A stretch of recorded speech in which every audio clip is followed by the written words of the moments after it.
ಆಗಿದೆ ನಿಮಗೆ? ಆ ಪಾಪ್ಯುಲಾರಿಟಿ ನಿಮ್ಗೆ ಏನಾದ್ರು ತಲೆಬಾರ ಅನ್ನಿಸ್ತಾ ಇದೆಯಾ? ಮುಂದಿನ ನಿಮ್ಮ ಲೈಫ್ ಹೇಗಿರುತ್ತೆ ಅಂತ? ಏನಕ್ಕಂದ್ರೆ ಎಲ್ಲ ಹೋದರೂ ಜನ ಸೆಲ್ಫಿ ಕೇಳ್ತಾರೆ, ಮುಗಿ ಬೀಳ್ತಾರೆ, ಅದಕ್ಕೆಲ್ಲ ರೆಡಿಯಾಗಿದ್ದೀರಾ ನೀವು ಮಾನಸಿಕವಾಗಿ? ಹ್ಞೂ ರೀ, ರೆಡಿ ಅದೇನಿ ಅಣ್ಣ, ಹಂಗೇನಿಲ್ಲ ರೀ, ಚಲೋ ಇರ್ತೀನಿ. ತ್ರಿವಿಕ್ರಮ್ ಅವರೇ, ನಿಮಗೆ ತ್ರಿವಿಕ್ರಮ್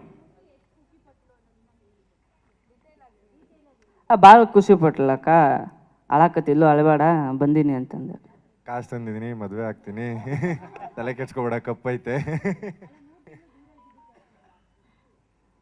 ಗೆದ್ದಿರೋ ಖುಷಿ ಅಲ್ಲಕ್ಕ. ತ್ರಿವಿಕ್ರಮ್, ವೈಲ್ಡ್ ಕಾರ್ಡ್ ಎಂಟ್ರಿ ಈ ಮಟ್ಟಿಗಿನ ಇಂಪ್ಯಾಕ್ಟ್ ಕೊಡುತ್ತೆ ಅನ್ಕೊಂಡಿದ್ರ ಅಂತ ಈ ಸರಿ? ಅವನು ಜಾಣ ಇದ್ದ ಅಂತ ನಂಗೆ ಬಂದಿದ್ದ ದಿವಸನೇ ಹೇಳಿದ್ದೆ. ನಾನು 3-4 ಶೋ ಮಾಡ್ಕೊಂಬಂದಿದ್ದೇನೆ, ಈ ಶೋಲಿ ಹೆಂಗಿರ್ಬೇಕು ಅಂತ ಗೊತ್ತಿರಲ್ವಾ. ಸೊ ಅದನ್ನೇ ಹೇಳ್ತಾ ಇದ್ದೆ ನಾನು, ಅದು ಅವನಿಗೂ ಗೊತ್ತಿತ್ತು.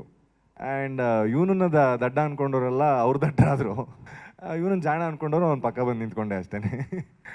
ಹನುಮಂತು, ನಿಮಗೆ ಹೇಳ್ತಾ ಇದ್ರು ಜನ ಎಲ್ಲ, ಅಂದರೆ ಇಲ್ಲಿ ಹೊರಗಡೆ ಚರ್ಚೆ ಆಗ್ತಾ ಇರುವಂಥದ್ದು, ಹನುಮಂತು ಮುಗ್ಧ ಅಲ್ಲ, ದಡ್ಡ ಅಲ್ಲ, ಜಾಣ ಅಂತ ಜನ ಹೇಳ್ತಾ ಇದ್ರು. ಸೊ ಈ ಮುಗ್ಧತೆ ಬಗ್ಗೆ ನಿಮಗೆ ಎಷ್ಟು ಅರಿವಿತ್ತು? ನಾನು ಮುಗ್ಧ ಅನ್ನುವಂಥದ್ದ, ಜಾಣ ಅನ್ನುವಂಥದ್ದ, ದಡ್ಡ ಅನ್ನುವಂಥದ್ದ ಅಂತ ಕೇಳಿದಾಗ ನಿಮ್ಮೊಳಗೆ ಏನು ಉತ್ತರ ಕೊಡಬೇಕು ಅಂತ ಅನಿಸ್ತಾ ಇತ್ತು ಅಂತ? ನನಗೆ ಆ ಥರ ಏನು ಅನಿಸಿಲ್ಲ ರೀ. ಮತ್ತು ಅವ್ರು ಯಾವ ಥರ ಅನ್ಕೊಂತಾರ ಅದಕ್ಕೆ ಸುಮ್ಕೆ ಬಿಟ್ಟಿದ್ರಿ ನಾ. ಹಂಗೆ ಈಗ ನೀವು ಸುಮಾರು ರಿಯಾಲಿಟಿ ಶೋಸ್ ಮಾಡಿದಿರಿ, ಸೊ ಬೇರೆ ಬೇರೆ ಕಡೆ ಓಡಾಡಿದಿರಿ. ಸೊ ಈಗ ನಿಮ್ಗೇನೋ ಬೇರೆ ಪ್ರಪಂಚ ಗೊತ್ತೇ ಇಲ್ಲೋ ಅನ್ನೋಂಥ ರೀತಿಯಲ್ಲಿ ಸುಮಾರು ವಿಷಯಗಳು ಆಯಿತು, ಅದನ್ನು ಹೇಳಬೇಕಾ ಬೇಡ ಗೊತ್ತಿಲ್ಲ, ಕೆಲವು ವಿಚಾರಗಳು ಇಲ್ಲ ನನಗೆ ಗೊತ್ತೇ ಇಲ್ಲ, ಇಲ್ಲಿ ಹೋಗೇ ಇಲ್ಲ, ಇದು ನೋಡೇ ಇಲ್ಲ ಅನ್ನೋಂಥ ವಿಚಾರ ಇರ್ತದಲ್ಲ, ಅದನ್ನು ನೀವೇ ರೆಪ್ರೆಸೆಂಟ್ ಮಾಡ್ತಿದ್ರಾ ಅಥವಾ ನಿಜವಾಗ್ಲೂ ಗೊತ್ತಿರ್ತಿರ್ಲಿಲ್ವಾ ಅಂತ? ಎಸ್, ಎಕ್ಸಾಂಪಲ್ ವಾಶ್ರೂಮ್ ಆಗಿರ್ಬೋದು, ವೆಸ್ಟರ್ನ್ ಟಾಯ್ಲೆಟ್ ಆಗಿರ್ಬೋದು, ಈ ಥರದ್ದು ವಿಚಾರಗಳು. ಅದು ಪೈಖಾನಿದು ಖರೆ ಅಂದ್ರೆ ಹೇಳ್ಬೇಕಂದ್ರೆ ನಾನು ಮ್ಯಾಗ ಹತ್ತಿ ಕುಂದಿರ್ತಿದ್ದೆ ರೀ, ಅದು ಕುರ್ಚದ ಮ್ಯಾಗ ಕುಂತಂಗೆ ಹೇಳಂಗಿತ್ತ. ಅದಕ್ಕೆ ನಾನು ಕೇಳಕ್ಕಷ್ಟ ನನಗೆ ಗೊತ್ತಾಗಲಿಲ್ಲ.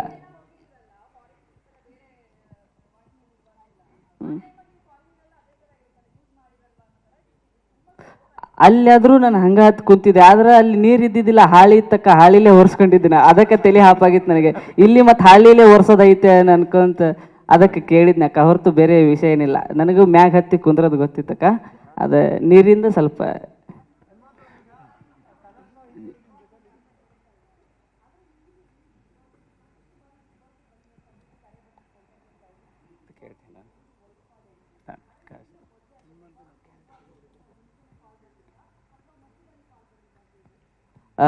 ಎರಡು ವರ್ಷದಿಂದ ಫಸ್ಟಿಗೆ ಬಂದಿತ್ತು ರೀ, ಈ ವರ್ಷ ಬಂದಿದ್ದಿಲ್ಲ. ಈ ವರ್ಷ ನಡ್ರಾಕ್ ಹಚ್ಚಿದ್ರು ರೀ ಸರ್, ಸಾಗರಣ ಅಂತೇಳಿ. ನಾವು ಒಲ್ಲೆ ಅಂದರೂ ಬಿಟ್ಟು ಬೀಳಾರ್ದಂಗೆ ಫೋನ್ ಹಚ್ಚಿ ಬಾ ಇದೊಂದು ಸಲ ನೋಡು ಮತ್ತು ಸುದೀಪ್ ಸರ್ ಹಂಗೆ ಹಿಂಗೆ ಅಂತಂದ್ರಲ್ಲ, ಆಯ್ತು ನಡಿಪ್ಪ ನಿಂದು ತಿಂಡಿ ಭಾಳ ಆಗೈತಿ ಅಂಥೇಳಿ ಬಂದಂಗೆ ರೀ. ಯಾವ ಹುಡುಗಿ ಮೇಡಮ್?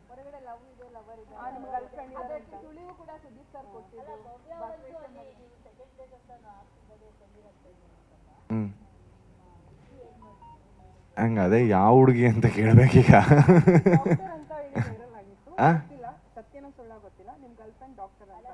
ನನ್ನ ಗರ್ಲ್ ಫ್ರೆಂಡ್ ಡಾಕ್ಟ್ರಾ? ಮ್ಯಾಮ್ ನನಗೂ ಗೊತ್ತಿಲ್ಲ.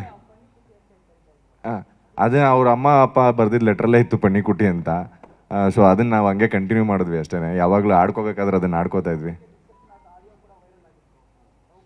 ಆ ಥರ ಲವ್ ಯು ಅಂತ ತುಂಬ ಜನಕ್ಕೆ ಆಚೆನೂ ಹೇಳ್ತೀವಿ, ಒಳಗಡೆನೂ ಹೇಳ್ತೀವಿ. ಬಿಕಾಸ್ ಇಲ್ಲಿ ಬಿಗ್ ಬಾಸ್ ಹೌಸಲ್ಲಿ ಏನಾಗುತ್ತೆ ಅಂತಂದರೆ, ನಾನು ಜನರಲಾಗಿ ಎಲ್ಲರಿಗೂ ಹೇಳೋದು, 4-5 ದಿನ ಆಗ್ತಿದ್ದಂಗೆ ಆ ಜೆಂಡರ್ ಡಿಫ್ರೆನ್ಸ್ ಹೊಟ್ಟೋಗ್ಬಿಡುತ್ತೆ.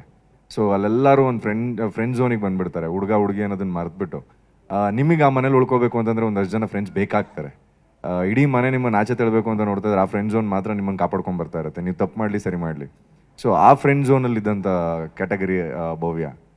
ಈಗ ನನಗೆ ಆ ಥರ ಜೊತೆಗೆ ನಾನು ಇನ್ಷಿಯಲಿ ರಂಜಿತ್ ಜೊತೆಗೆ ಜಾಸ್ತಿ ಕ್ಲೋಸ್ ಇದ್ದೆ, ಧರ್ಮಣ್ಣನ ಜೊತೆ ಜಾಸ್ತಿ ಕ್ಲೋಸ್ ಇದ್ದೆ, ಅನು ಜೊತೆಗೂ ಕ್ಲೋಸ್ ಇದ್ದೆ, ಆ್ಯಂಡ್ ಮಾನಸ ಜೊತೆಗೆ ಕ್ಲೋಸ್ ಇದ್ದೆ, ಆ್ಯಂಡ್ ಚೈತ್ರಕ್ಕನ ಜೊತೆ ವಾರ್ ನಡೆದ್ರೂ ಕ್ಲೋಸ್ ಆಗೇ ಇದ್ವಿ. ಆ ಕ್ಯಾಟಗರಿಲೇ ಭವ್ಯನೂ ಬಂದಿದ್ದು.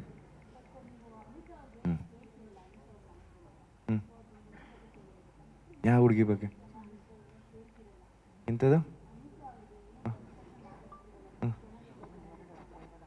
ಯಾವುದು? ಡೆಲಿವರಿನಾ? ನೀವು ಕೇಳಿಸ್ಕೊಂಡಿರೋದೇ ಕರೆಕ್ಟಾಗಿ ಕೇಳಿಸ್ಕೊಂಡಿಲ್ಲ. ಹಾಂ,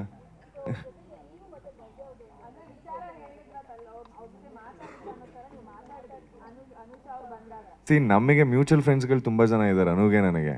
ಸರಿನಾ? ಆ ಥರ ಅಂತ ಅಂದ್ಬಿಟ್ಟು ನಾನು ಯಾರೋ ನನಗೆ ಗರ್ಲ್ ಫ್ರೆಂಡೇ ಇದ್ದಾಳೆ ಅನ್ನೋದಾಗಿ ನಾನೇ ಓಪನ್ ಆಗಿ ಹೇಳ್ಬಿಟ್ಟು ಹೋಗ್ತಿದ್ದೆ. ಪ್ರಕಾಶ್ ಸರ್ ನನಗೆ ಅಲ್ಲ ಪ್ರಕಾಶ್ ಸರ್ಗೆ ಹೇಳ್ಬಿಟ್ಟು ಹೋಗ್ತೇವೆ ಸರ್, ನಂಗೆ ಗರ್ಲ್ ಫ್ರೆಂಡ್ ಇದ್ದಾಳೆ, ಒಳಗೆ ಯಾರನ್ನೂ ಚೆನ್ನಾಗಿರೋನ್ನ ಬಿಡಬೇಡಿ ಅಂತ. ಸುಮ್ಮನೆ ಅಲ್ಲೋಗಿ ಮತ್ತೆ ಪ್ರಪೋಸ್ ಮಾಡೋದು, ಆಚೆ ಇರೋಳ ಕೈಲಿ ಹಾಕೋದೇ ತಿನ್ಬೇಕು ಅಂತ. ನಂಗೆ ಆ ಥರದ್ದು ಯಾರೂ ಇರಲಿಲ್ಲ. ಹನುಮಂತ್ ಅವರೇ, ಬಿಗ್ ಬಾಸ್ ಮನೆ ಒಳಗಡೆ ಹೋದ್ ಸ್ವಲ್ಪ ದಿನಕ್ಕೆ ಒಂದು ಮಾತು ಹೇಳ್ತೀರಾ? ಬಿಗ್ ಬಾಸ್ ಹನುಮಂತ್ ಇಲ್ಲಿ ಅಲ್ಲಿ ಒಳಗಡೆ ಇರೋ ಪ್ರಾಪರ್ಟಿ ಎಲ್ಲ ಒಂದು ಫರ್ನಿಚರ್ಸ್ನೆಲ್ಲ ನಾನು ತುಂಬ್ಕೊಂಡು ಹೋಗ್ತೀನಿ ಅಂತ ಡೈರೆಕ್ಟ್ರ್ ಇಲ್ಲೇ ಅವರೇ ತಗೊಂಡು ಹೋಗ್ತೀರಾ ಕೇಳ್ಬಿಟ್ಟು?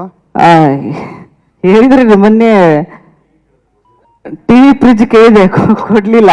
ಸಣ್ಣ ಸಣ್ಣ ಎತ್ಕೊಂಡು ಹೋಗಂದ್ರೆ ಅದೊಂದು ಫೋಟೋ ಇಟ್ಕೊಂಡಿದ್ದೆ, ಅದು ಗಾಡ್ಯಾಗ ಹಾಕ್ಯಾರೋ ಅಲ್ಲೇ ಇಟ್ಟಾರ ಗೊತ್ತಿಲ್ರಿ.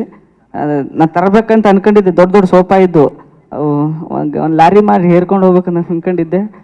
ಮತ್ತು ಇತ್ತು ಅಂದರೆ ಆ ಮನೇಲಿ, ಓಕೆನಾ? ನಿಮಗೆ ಈ ಹೊರಗಡೆ ಇದ್ದಾಗ ಯಾರಾದರೂ ಪರಿಚಯ ಇದ್ದು ಒಳಗಡೆ ಹೋದ ನಂತರ ಸರ್ಪ್ರೈಸ್ ಆಗಿದ್ದು ಯಾರೋ ಇತ್ತ ಇನ್ಸಿಡೆಂಟು? ಯಾರು ಪರಿಚಯ ಇತ್ತು ಅಲ್ಲಿ ಅಷ್ಟು ಜನದಲ್ಲಿ ಹೊರಗಡೆ ಇದ್ದಾಗ ಅಂತ? ನನಗೆ ಮೋಕ್ಷಿತಕ್ಕ ಗೌತಮಕ್ಕ ಸ್ವಲ್ಪ ಪರಿಚಯ ಇದ್ರಿ. ಮತ್ತು